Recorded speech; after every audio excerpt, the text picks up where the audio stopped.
सरस्वती मैया की डीजे सुमित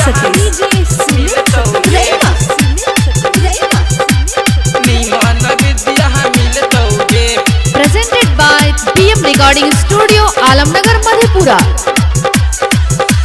चला गे छौरी पूजा कर ले तबे ज्ञान मिलतौगे।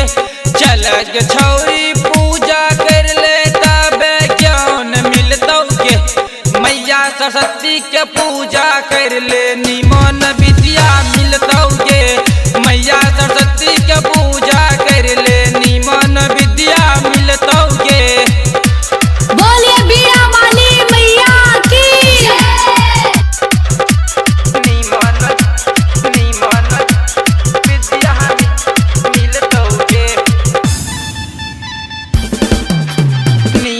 विद्या मिलतौगे। Presented by PM recording studio Alamnagar Madhepura. बड़ी नीमन लागे छे मैया हंस के सवार में। चलना पूजा करबे माई के दरबार में। माई के दरबार में बड़ी नीमन लागे छे मैया हंस के सवार में। चलना पूजा करबे माई के दरबार में।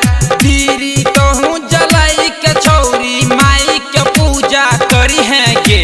दीरी तोहू जलाई के छौरी माई के पूजा करी है गे। मैया सरस्वती के पूजा कर ले निमन विद्या मिलतौगे। मैया सरस्वती के पूजा कर ले निमन विद्या मिलतौगे। डीजे सुमित बोलिए हंस वाहिनी मैया की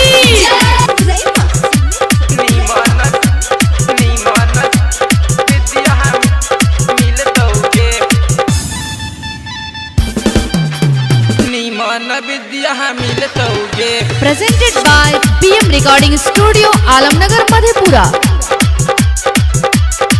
पहले पहले बन के पुजारी करिए दिल से पुकार के। संजा सक में मैया तोरा दे तो आशीर्वाद के। दे तो आशीर्वाद के। पहले पहले बन के पुजारी करिए दिल से पुकार के। संजा सक में मैया तोरा दे तो आशीर्वाद के। दीरी में तेल डाली के छौरी ताहू पूजा करी है गे। दीरी में तेल डाली के छौरी ताहू पूजा करी है गे। मैया सरस्वती के पूजा करी है निमन विद्या मिलतौगे। मैया सरस्वती के पूजा करी है निमन विद्या मिलतौगे। बोलिए सरस्वती मैया की